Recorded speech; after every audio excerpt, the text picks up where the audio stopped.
భోగాపురం అంతర్జాతీయ విమానాశ్రయం రానున్న రోజుల్లో ఆంధ్రప్రదేశ్ పారిశ్రామిక ఆర్థిక వృద్ధిని పరుగులు పెట్టించే ఇంధనంగా మారనుంది. ఇందుకు అనుగుణంగా విమానాశ్రయం రన్వే అత్యాధునిక సాంకేతికతతో నిర్మించారు. ప్రపంచంలోనే అతిపెద్ద కార్గో ప్యాసింజర్ విమానాలు ఇక్కడ ల్యాండ్ అయ్యేలా కోడ్ F ప్రమాణాలు పాటించారు. దీంతో డబుల్ డెక్కర్ విమానాలు సైతం ఇక్కడ ఎలాంటి ఇబ్బంది లేకుండా ల్యాండ్ అవ్వచ్చు. విమానాశ్రయ ప్రారంభోత్సవ ఏర్పాట్లు, ఆధునిక రన్వే విశేషాలపై మా ప్రతినిధి కృష్ణ అందిస్తున్న వివరాలు ఇప్పుడు చూద్దాం. భోగాపురంలో అల్లూరి సీతారామరాజు అంతర్జాతీయ విమానాశ్రయం లాంఛనంగా ప్రధాని నరేంద్ర మోదీ చేతుల మీదుగా ప్రారంభం కానుంది. మనం చూస్తున్నాం, ఇది విమానాశ్రయం రన్వే. రేపు ప్రధాని నరేంద్ర మోదీ ఈ రన్వే పైనే ల్యాండ్ కానున్నారు. ఇక్కడి నుంచే ఆయన విమానాశ్రయం ప్రారంభోత్సవం కార్యక్రమంలో కూడా పాల్గొంటారు. మొత్తంగా ఈ విమానాశ్రయం రన్వే కనుక ప్రత్యేకతలు చూస్తే GMR గ్రూప్ సంస్థ ఈ విమానాశ్రయం నిర్మించింది. మొత్తంగా దీనికి పౌర పనుల కాంట్రాక్ట్ ను L&T సంస్థ చేపట్టింది. వీళ్ళు 40 ఏళ్ల పాటు నిర్వహణ బాధ్యతలు అనేది దీనికి చేపడతారు. మొత్తంగా చూస్తే కనుక ఈ రన్వే పొడవే దాదాపు 3.8 కిలోమీటర్ల రన్వేను ఇక్కడ నిర్మించారు.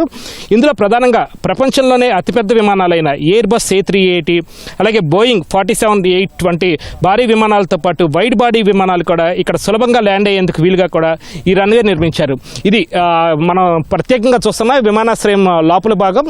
ఇక్కడి నుంచే ప్రధాని నరేంద్ర మోదీ విమానం ఇక్కడే ల్యాండ్ అయ్యి అక్కడ కనిపించే ఆ టెర్మినల్ వద్దకు వెళ్తుంది. అక్కడి నుంచే ఆయనకి స్వాగతం పలికే కార్యక్రమాలు కానీ లేదా అక్కడి నుంచి కూడా ఆయన విమానాశ్రయం ప్రారంభోత్సవ కార్యక్రమాలు కానీ చేపట్టనున్నారు. ఆ తర్వాత ఆయన అక్కడి నుంచే విమానాశ్రయం ప్రారంభోత్సవం కనపడుతున్న తర్వాత అక్కడ కనిపిస్తున్న పెద్ద షెడ్లు ఏదైతే ఉన్నాయో అక్కడే బహిరంగ సభ అనేది ఏర్పాటు చేశారు. ఈ మార్గ మధ్యలో విమానాశ్రయం ప్రారంభించి అక్కడ కనిపించే పెద్ద షెడ్లాగా కనిపించే ప్రాంగణానికి వెళ్లే దారి మధ్యలో దాదాపు 13,000 మంది గిరిజన మహిళలు మోడీకి స్వాగతం పలికేందుకు ఏర్పాట్లు చేశారు. మొత్తంగా చూస్తే ఈ విమానాశ్రయానికి 2,700 పైచిలకు ఎకరాల భూమిని సేకరించారు. ఇందులో 2,000 ఎకరాలు మాత్రం మొత్తంగా విమానాశ్రయం నిర్మాణానికి చేపట్టారు. మిగిలిన 500 ఎకరాలు భూమిని ఏవియేషన్ హబ్ అనేది ఇక్కడ రానుంది.